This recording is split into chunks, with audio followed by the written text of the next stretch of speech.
YouTube, it's been a while. Hey, got my grails here.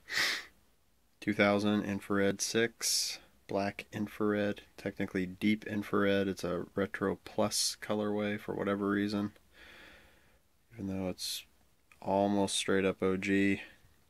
These were, of course, the nubuck uppers, no 3M in the behind the panels, but otherwise, and a little bit shorter than the originals, but otherwise extremely similar to the 91s back in 2000.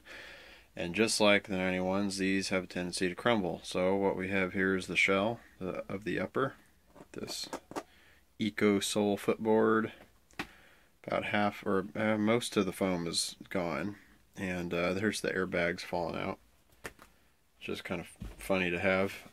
So this is the heel airbag, and that's actually the pillars that you see was through that little window right there. And it's got kind of a funky texture on it, and then this part is smooth where the window is.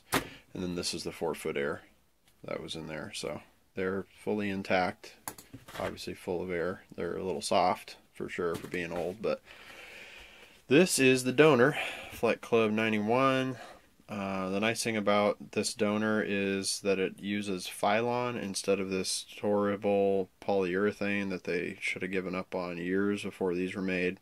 Unfortunately, Jordan Brand has a tendency to, over time, you can still see the Nike Air on the insole there, stick with the way they were originally made for far too long. So when materials change and things get better with time, even though they're charging us more for the retros, they have a tendency to keep the materials the same as before.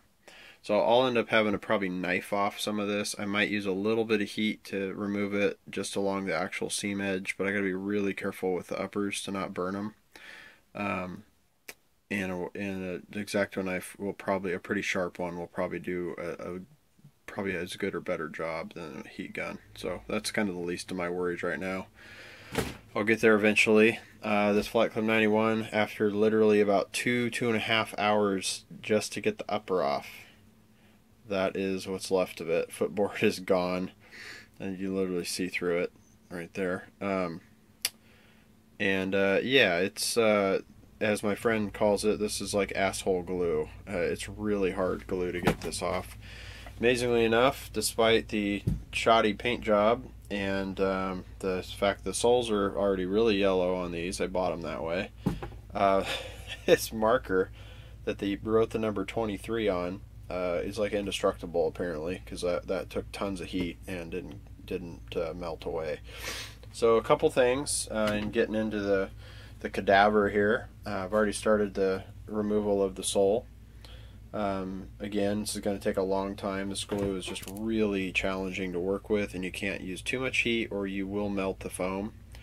Phylon is essentially like a hardened of sorts rubberized foam. So it is still a foam, but it has like a rubberized compound to it that is what keeps it going for so long, such as 11s. Got a pair of 09 jams there. Yeah, and they're that yellow. A pair of 2009 is just kind of a project beater pair, and then I've been icing up these 2001 cool grays, and they just need cleaning on the uppers later. But this Phylon will last an eternity, and that's why you can wear originals from 95, 96. Even some of the pairs of 10s are still wearable because of Phylon. So using Phylon is ideal for a sole swap, because it will keep you from most likely ever having to do this again. Your uppers will probably not last as long as the midsole. So I'm going to reuse the sole. I don't have the sole out in the shop, but I'll be using the sole, the original one with the infrared on it instead of this Varsity Red Jumpman. Let alone they're actually not as yellow as these, and I can ice them up while they're separated, which is kind of nice. So a couple key factors in getting this done. This is a screwdriver I made in high school. That was a hell of a long time ago. I'm not going to say how long. If you're a teenager, I could probably be your young dad. So it's been a while. Got my name on it, but anyway, I made this a metal shop. It works out really good because the end isn't too sharp, and you need something that's thin enough to get in between the sections that you have to dig, but not so thin that you can actually knife through it. So you gotta, it's a really fine line between something too sharp and too dull to work around these edges. The upper's a thing I learned. There were some mistakes made along the way, and I do only have to do the left shoe. Fortunately, my right shoe at the moment, the polyurethane midsole is holding up. This tore. I can probably partially melt and then glue that back together. It's a pretty small section. It's very frustrating that that happened, but the reason it happened, learning along the way, is an amateur repair. I mean, I've done a little bit for money, but not too often. Especially never done a midsole swap, and I wouldn't subject a client to this when I haven't done one yet. So hopefully this turns out good. Anyway, the key is you really do have to work along the edges. So when this little smaller tear happened here and this large tear happened, I learned real quick from this point back that you have to kind of work the heat gun and the knife, or the, you know, whatever you're using as your separator, in between, and really work at that actual edge line before you can get down into the meat of the footboard to get all this glue segregated. So it's kind of a challenge. There's also sections that started to melt a little bit, and that's why, while I warn that while Phylon can take a lot of heat, you can't take it continuously nonstop. And if something is metal and touching it, like the screwdriver or the heat gun nozzle, it will eventually start to warp it. So you can see a little bit of warping there that happened. Got the camera to focus. You know, when it's pressed up against an upper on a shoe and it's repainted and black on that section, it will probably look fine, and it should be pretty sharp. And that part got folded in a little bit too, and I can probably work that back out somewhat. You can actually see how it folded in on itself.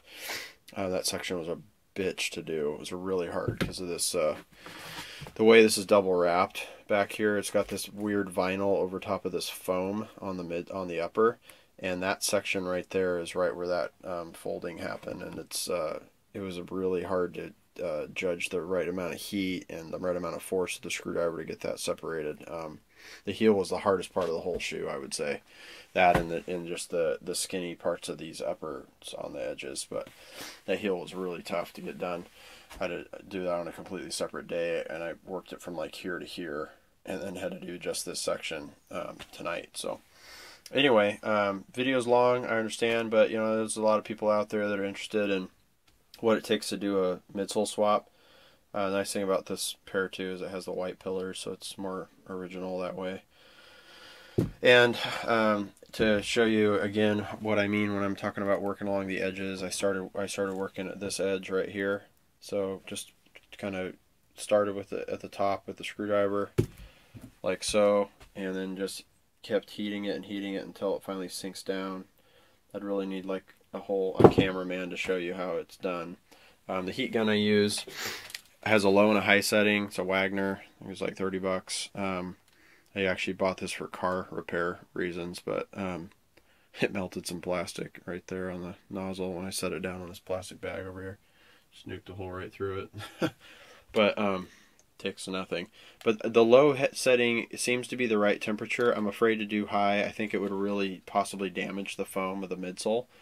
And it'd be nice to work a little faster, but it wouldn't be worth it in the long run because it's already, you know, melting edges if it stays on there too long on the low setting. So I don't have I could just grab a thermometer, I guess, and get my reads to see where the low setting is, but it definitely is getting the job done. It's just a really slow process.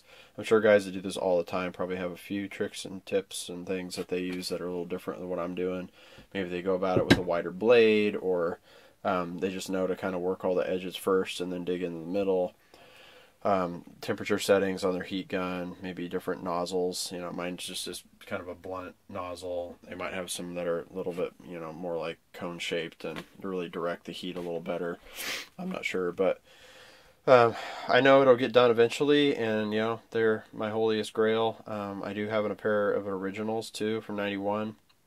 I'd like to get those done at some point. They're both my size. Actually, I have two pairs of the 2000s over there, but one is crumbling, and then that one was completely crumbled. So anyway, this is kind of how that's going so far, and you know, I'd like to see it come along in the next month or so.